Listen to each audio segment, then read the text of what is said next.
Okay, guys, so welcome back to the shop. And yeah, um, I think I'm gonna be doing the next few lectures here, and then sort of back to quietness. I'm using Chris right now, so yeah, it's actually a bit hard for me to hear my own voice because there's construction work going on downstairs. So yeah, so in the last lecture, we talked about the universal femboy group, and also we also talked about abstract languages. Abstract languages. Now, I just want to clarify that the operation, this asterisk that I put on top of the L, it's called the clean star operation. Okay, and the clean star operation is a string concatenation uh, of this L. So this is basically just a concatenation of L with itself. Okay, so that's the set of all words we can form from the generators of L or the elements of L. So it's not necessarily what we say the concatenation over L that's wrong, but it's the clean star operation over L. And so that's our language right there, our abstract language. Okay, so I wrote it down already here. I wrote it down here for you guys already. So this is what we're just going to discuss next. And that would be addition of Femboys and a small application of position theory. So I'm kind of assuming you guys have watched at least some of my position theory lectures, or at least about linear combinations, right, of vectors in a vector space. I still can't hear myself properly. I hope you guys can still hear me. So yeah, this is our definition here. Our next definition. So definition two. And what it says is that for all vectors f that have real components, f can be split up into sums or linear combinations of smaller, more principal or fundamental vectors. So we can split them up into smaller vectors. So, like in my position theory lecture, we have O cross P or R. This is our regular x and y. If we have some vector over here, we can split it up into the sum of two vectors. This vector over here and this vector over here.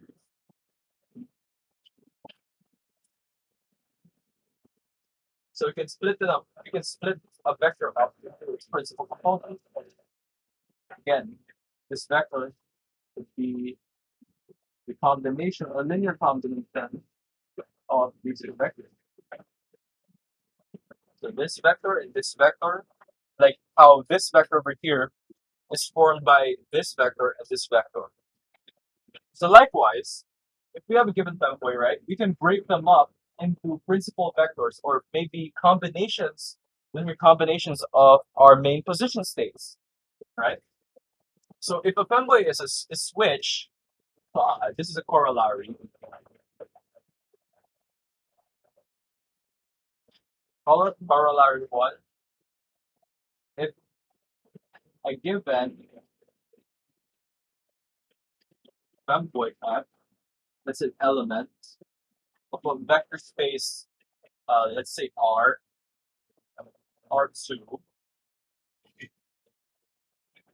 um, F is some linear combination of the main position states. Some alpha times the position state. Oh, it's not alpha, sorry. It's not alpha corollary state. I mean that if a given femboy F element of R2 is a switch,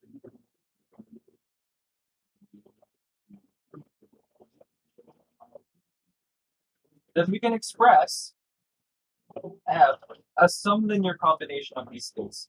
So alpha times our top states plus beta times our bottom state. Or it can be also equal to simply some constant alpha, or I'll say some constant omega, no, gamma, it's gamma. Gamma times the switch state. So that's what you can express it as a linear combination of these main position vectors, right? So that's the central premise of that corollary, and so it's a great derivation. I'm not gonna have to try to prove. You guys can sort of just prove it using Wronskian, and yeah, I'm gonna leave that as an exercise for you guys. So all you have to do to prove that we can split it up into linear combinations is that we prove that the Wronskian, or so okay, so hint for proof of uh, hint for proof of corollary one. Show that the Wronskian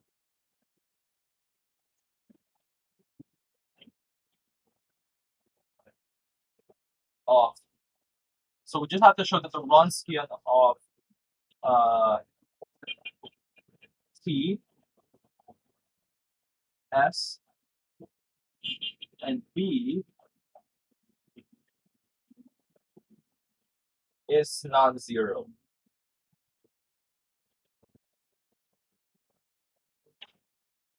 So that's basically the essence of the proof. We just need to show that the Wronskian of these three position states is show that the Wronskian of these three position states is non-zero. Precisely, if it's precisely one, it's great. That's a great condition. It means that they're totally linearly dependent, and that we can combine these into some form of a femboy. Okay.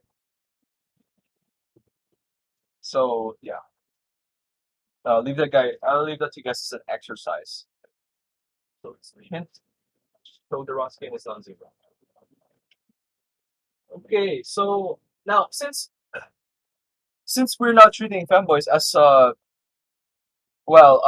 as position states, essentially we are saying now that they are a part of some vector space, right? And you guys know that vector space is a sort of a combination of vectors or a collection of vectors. So something like B, say B, say the set B1, B1,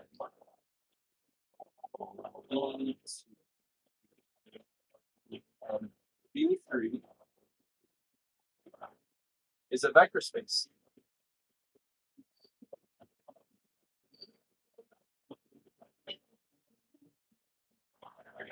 So this is a vector space here. It's an example of a vector space. So if the components of B here, if the components of these B or these vectors are real components, then we can say that it's some subset of R. So if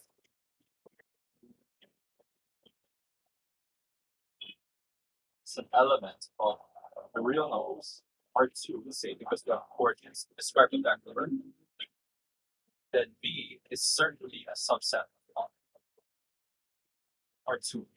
But it's not the entirety of R2. That's why I said I put this not equal to sign here, because it cannot be the entire thing, because R2 extends on infinity. And this is not the entire infinity of R. So it's not the entirety of it. But it's a subset of it. And so it can be a subset of it. But we only restricted it to a finite number, right? And the thing with those guys, the thing with R2 is that it's not finite. It's finite. So right. So a little bit more application of it is that, so now since we want to apply position theory, now we're thinking of femboys as position states. They're also governed by the eigenposition equation. So if we have some switching of positions or effective after S, the these are basis for the system, right? We have some matrix S. We have eigenposition F1 such that they only get scaled by a factor lambda. So I'm gonna denote it as Fs for F space, F sub S for Femboys at space. So now they're governed by the, I'll make it lower.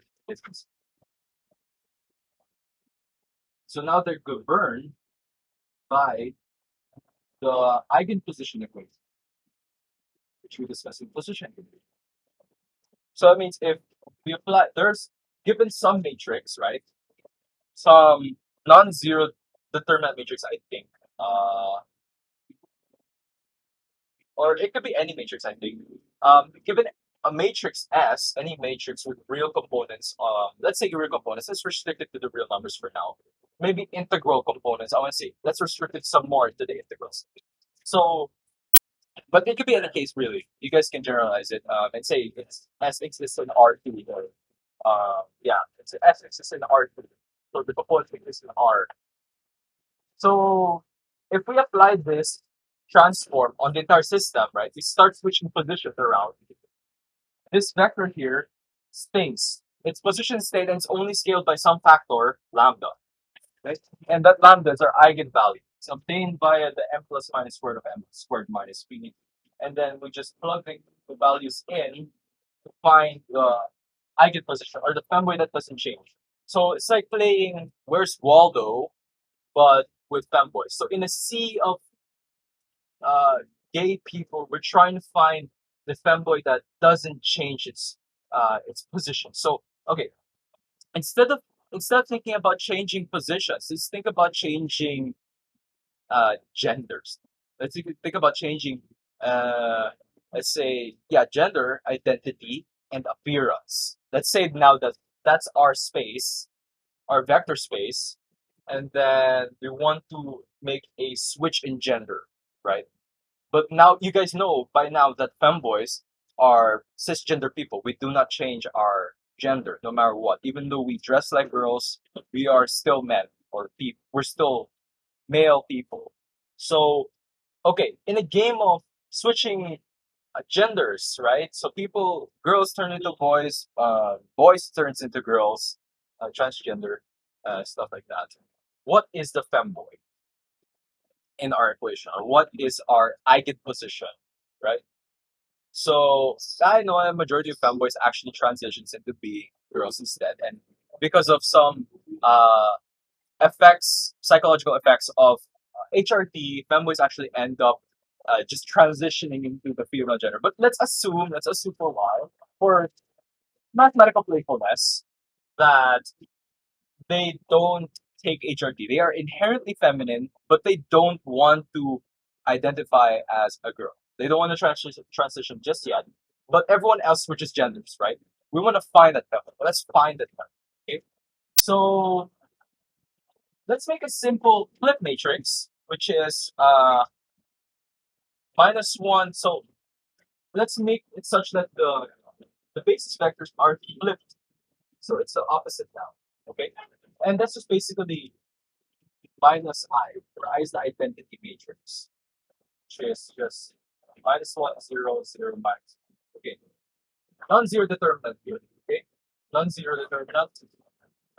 And the most stable matrices that you want to work out with are non-zero matrices, or non-zero determinant matrices and square matrices, because we can take the determinant of square matrices, right? Um, and yeah, I kind of have a bias towards them because non-square matrices are a bit weird for me.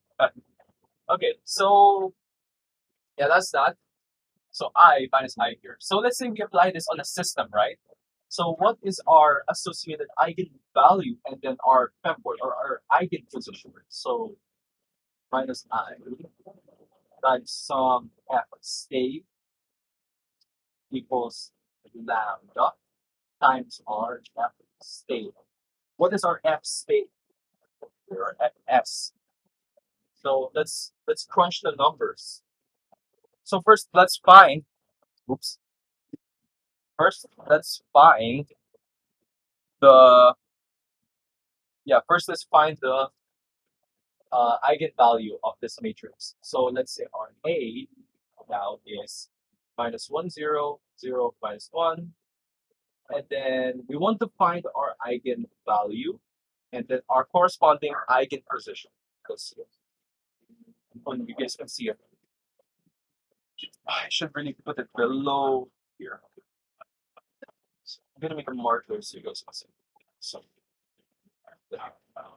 so that's keep it below this. Okay, so let's say I'll write down the equation here. A vector b is equal to lambda times vector b. So let's say A is equal to our reverse matrix. So minus 1, 0, 0, minus 1. And then we want to find the eigenvalue first and then the corresponding eigenposition, right? So you guys can go ahead and use characteristic equation and then find the factor, factorize it, and then all that stuff. But I'm gonna use the m squared plus minus squared of m plus minus squared of m squared minus b method. So lambda 1, 2 is equal to m plus minus the square root of m squared minus b. We're in. Okay, you guys can see it. M squared or m 1/2 m is the trace of our matrix A, and B is the determinant of A. And the determinant of this is just 1. It's just 1. And then our M is 1/2 the trace, so it's minus 2 minus 1. So it's because of minus 1 times minus 1 plus minus 1 is just minus 1 minus 1, which is minus 2. And then minus 2 times 1/2 is just minus 1. Because minus 1 times minus 2 gives us 3. So there. Very simple. And then so our eigenvalue now become m, which is minus 1 plus or minus the square root of m squared is 1 minus b 1. That's just 0. So that's just minus 1. So it doesn't matter because it still vanishes. This part here, this radical still vanishes. And then we still get minus 1 no matter what. Because that's plus minus. And no matter what we do, subtract 0, add 0 to 1, we get nothing. Because that's our subtractive one. And we'll, our additive inverse. Additive identity. So it's not. It does nothing to it. Okay? That's our E. Basically. Not in terms of calculus, but in terms of abstract algebra. Okay? So, right. This is where we are right now. So now what we're going to do is just find the corresponding eigenposition here. So minus 1, 0, 0, minus 1 times our xy is equal to, just reverse the sign of xy. Minus x minus 1. Because our eigenvalue is just minus 1.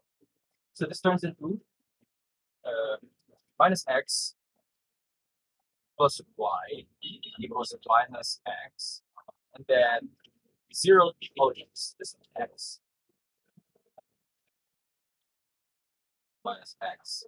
Yeah, because y multiplied by 0 is 0. Okay, so, and then that's just 0, and that's just minus y equals minus 1. And as you can tell, there's an infinite amount of solutions to this equation, because we're just trying to find one number, right? One number for itself, and just one number for each of these guys. So we can just have say 1 and 2. It will be the same thing because minus 1 is equal to it's minus 1. So there's an infinite amount. So long as x and y, so our eigenvalue or our corresponding eigenposition is along a linear path, right? So A, our eigenposition B is equal to any vector x, y at correct conceptual location. Any vector x, y such that x and y are real numbers. I want to say integers. But real numbers works.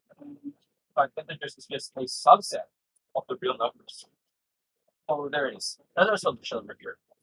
Any vector xy such that these guys are real numbers. Okay? And so, yeah, they're only scaled by a factor of -1. So actually, in the end, we have seen that even though they stay in their place, right, they only get scaled, right? They only get scaled. Our corresponding eigenposition, our femboy, still turns into a girl. He still ends up identifying something, right? And so likewise, a tomboy just ends up probably to become a man. So there's that.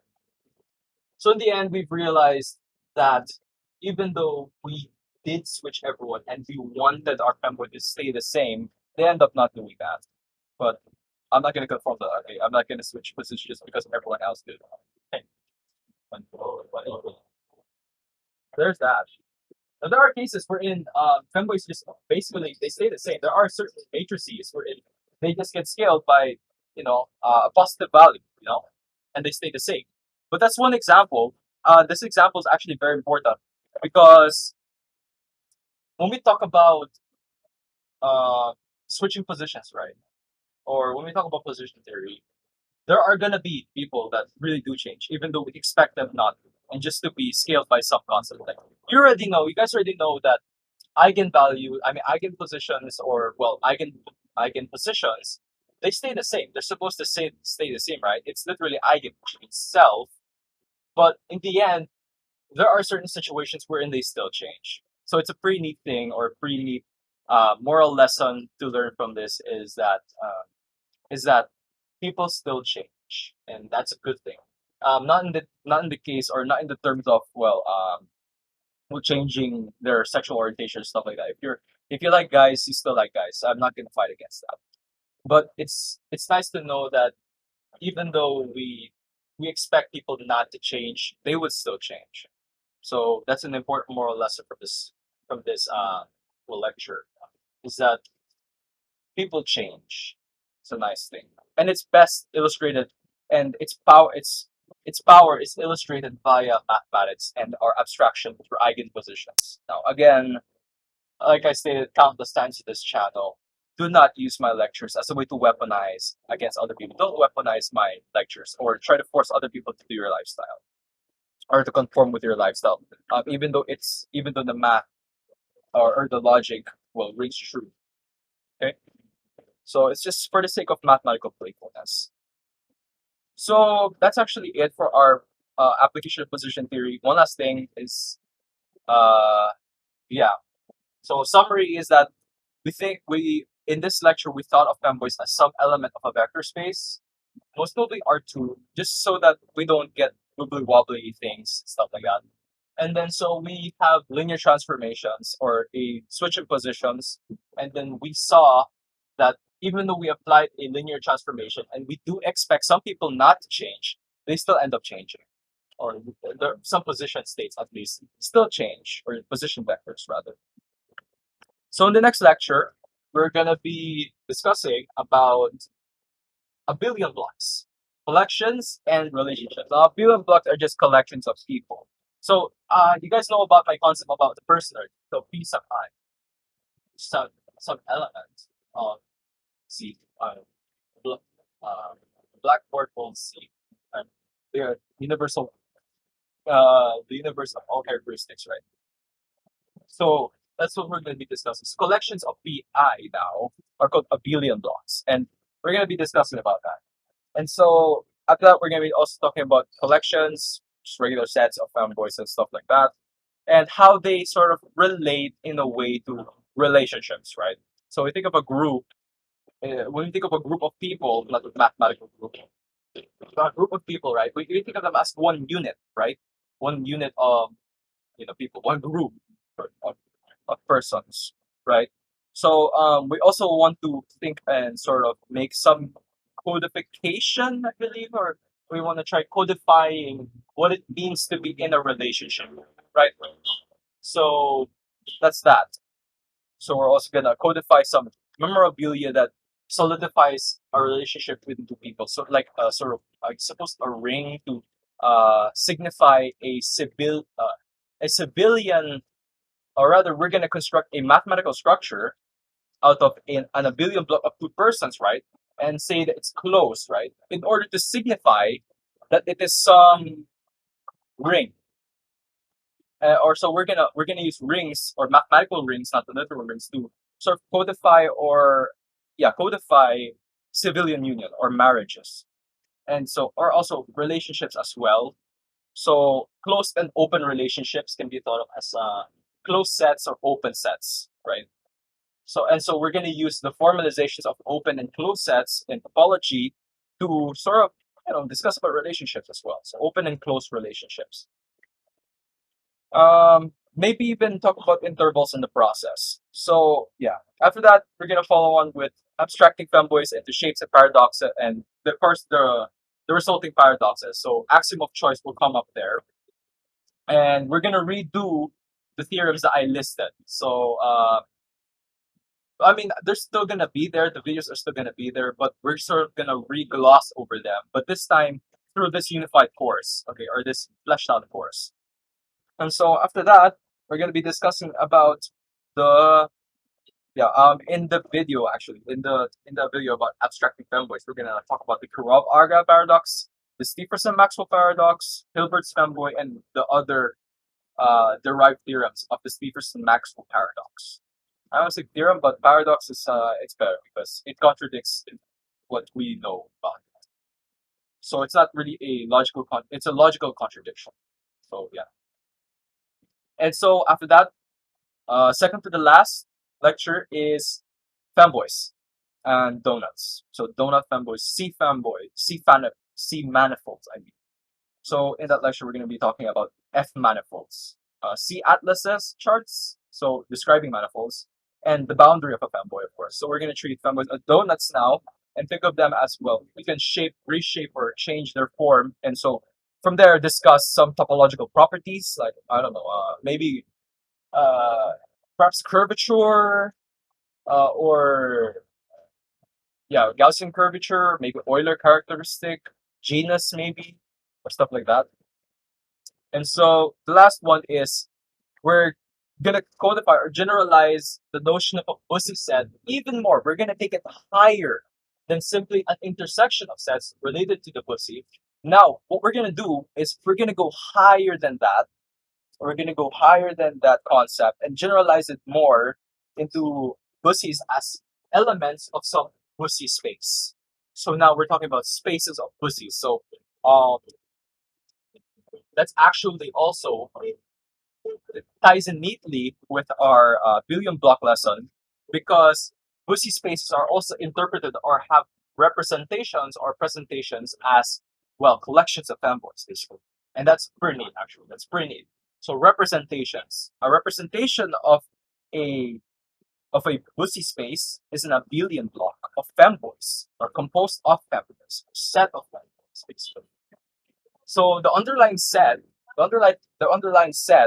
of a of the fundamental femboy group. So the femboy group, the underlying set that composes it or that constructs it is actually a Bussy space. So that's a pretty neat thing, and you guys can already get a feel for that lesson. But that's the last one. We're gonna push that all the way to the back because save the best for last. Basically. So we're gonna go beyond the axiom of the Bussy set and generalize the Bussy set into a new mathematical object, or as an abstract mathematical object that's an element of a Bussy space. So yeah, I apologize if this lecture was pretty short, but I hope it was worth it. Worth a little bit of the wait, and yeah, a bit of the noise is gone. I'm using Crisp to eliminate the noise. So that's that. So I'll see you guys in the next lecture.